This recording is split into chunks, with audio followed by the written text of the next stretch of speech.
90% of students spend hours studying and forget most of it within a week. The top 10% use a technique that flips the entire process upside down. Fair warning before we begin. You're going to see some strange images pop up after each concept. They look weird on purpose. Your brain processes visuals through completely separate pathways than words, and when both fire together, retention jumps dramatically. Those odd pictures become your memory anchors. Your brain constantly mistakes familiarity for understanding. You read something twice, it flows more easily the second time, and your brain thinks, got it. But that smoothness, it's a lie. This is called the illusion of fluency, and it's why most studying doesn't work. Highlighting and rereading are the two most popular study methods on the planet, and they're nearly useless for long-term retention. Why? Because they're easy. Your brain builds strong memories through effort, through struggle. When you passively glide over material, you're telling your brain, this isn't important enough to remember. This is why test day feels like a betrayal. You studied for hours. You recognized everything in your notes. But when you need to actually produce that information from scratch, nothing. The information was never truly learned. It was just visited. Here's a simple diagnostic you can run right now. Close your notes, put away the textbook, and ask yourself, what do I actually remember? Not what looks familiar. What can I produce? If you struggle, that's not a sign you're bad at learning. That's a sign your method isn't working. Picture this, a chrome silver brain with a neon yellow highlighter sliding right across its surface, leaving absolutely no mark. An empty speech bubble floats above. That's passive study. The highlighter touches the material, but nothing sticks. Feeling fluent from rereading isn't mastery. Only recall shows real learning. So if passive review is the problem, what's the solution? Active recall. The definition is beautifully simple. Deliberately pulling information out of your brain without looking at the source. Not reading it again, not highlighting it, actually retrieving it from memory as if your brain is a filing cabinet and you're reaching in to grab the file. Most people only do input. They read, watch, listen, highlight. Input, input, input. But they never practice output. They never close the book and ask, what did I just learn? The best way to get information into your brain is by trying to get it out. Sounds backwards, but the science is rock solid. Think of active recall as a mental workout. Every time you force your brain to retrieve something from memory, you're strengthening the neural pathway to that information. It's like hiking a trail through a forest. The more you walk it, the clearer and easier it becomes. Except the trail is in your brain, and the hiking is thinking hard. And here's the mindset shift that changes everything. The struggle to remember is not failure. The struggle is the learning.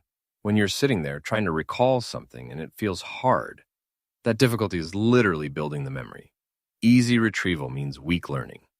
Hard retrieval means strong learning. Imagine a pink brain with a steel gray drawer built right into it.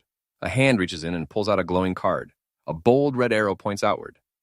That's active recall. Reaching into your mental filing system and pulling information out, not waiting for it to float by. Grabbing it. That little image is your memory hook. Refer back to it when reviewing.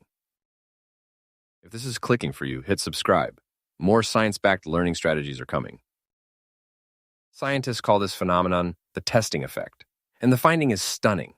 Being tested on material improves your retention more than spending that same time studying. Let me say that again. A quiz beats more reading. A test beats more highlighting.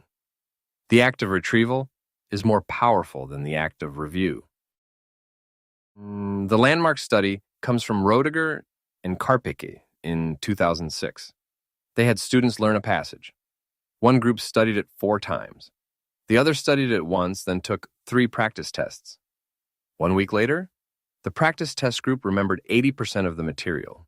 The rereaders, just 36%, more than double the retention from testing instead of rereading. Your brain has 2 different strengths for every memory. Storage strength, how well the information is encoded, and retrieval strength, how easily you can access it. Something can be perfectly stored but completely inaccessible because the retrieval pathway is weak. Active recall builds that retrieval pathway. Researchers call this principle desirable difficulty. The harder the retrieval attempt, the stronger the memory becomes afterward. This is counterintuitive. We want learning to feel easy. But easy learning is weak learning. When you struggle to pull something from memory and finally get it, that struggle supercharges the connection. Picture a cartoon brain with a muscular arm, curling a bright yellow kettlebell stamped with a giant question mark. An arrow extends from brain to bell. That's the testing effect in action. Your brain getting stronger by lifting the weight of retrieval. Testing yourself builds memory more powerfully than studying ever could.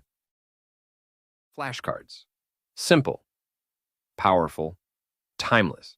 Put a question on the front, answer stays hidden on the back. The key rule, you must attempt the answer from memory before flipping. Apps like Anki supercharge this by automatically spacing your reviews, showing you cards right before you'd forget them. The blank page method. After studying, close everything. Grab a blank sheet and write down absolutely everything you can remember. Don't peek. When you're done, open your materials and fill in gaps with a different colored pen. Those gaps become tomorrow's prompts. Self-quizzing. As you learn, turn every heading and key term into a question. Write these questions down. Later, cover the answers and quiz yourself cold. You're essentially creating your own test as you learn, building retrieval practice right into your notes. Teach back, also called the Feynman technique. Explain the concept out loud as if teaching a child. No jargon allowed. Where you stumble or overcomplicate, you've found a gap. Then cement it with practice problems to force precise retrieval. Picture an electric blue 5-finger glove holding a blank white card at its fingertips. A matte black headset microphone arcs across the wrist toward the palm. 5 fingers, 5 methods. Flashcards, blank page, self-quizzing, teach back, and practice problems. These are your core tools. Looking at answers too soon. This is the most common recall killer. You try to remember, it feels hard, so you peek after 3 seconds. But that peek robs you of the learning. You must struggle. You must commit to an answer, even a wrong one, before checking. The struggle is where the magic happens. Confusing recognition with recall. Seeing something and thinking, oh yeah, I know this, is not the same as producing it. Recognition is passive. Your brain just says, familiar. Recall is active. Your brain reconstructs the information from scratch. On test day, you need recall, so practice recall. Cramming everything into one session. Active recall works best when spaced over days with interleaving. Mixing different topics together, your brain consolidates memories during sleep. Space it out. Let time be your ally. A pink brain character with a bright yellow padlock covering one eye, blocking the temptation to peek. The brain hoists a crimson question mark barbell high overhead. That's the complete picture. Answer first, struggle through spaced sessions, and never let recognition fool you into thinking you've mastered recall. Let's do a quick recap. First, passive review creates a dangerous illusion of fluency. Familiarity is not mastery. Second, active recall means pulling information out of your brain, not just putting it in. Output beats input. Third, the testing effect proves retrieval physically strengthens memory traces. Testing beats studying. Fourth, your 5 tools: flashcards, blank page, self-quizzing, teach back, and practice problems. Pick one today. Fifth, avoid the 3 traps: peeking at answers too soon, mistaking recognition for recall, and cramming without spacing. Learning isn't about how much goes in. It's about how well you can pull it back out. Stop trusting familiarity, start forcing retrieval, and space that effort over time. That's how your brain actually builds lasting memory. To lock these concepts in, there's a free deck linked below. Questions paired with those marker images, grounded in dual coding research. You can also generate a deck for other videos you're learning from. And if this kind of science-backed breakdown is useful, subscribe and share it with someone who's ready to study smarter.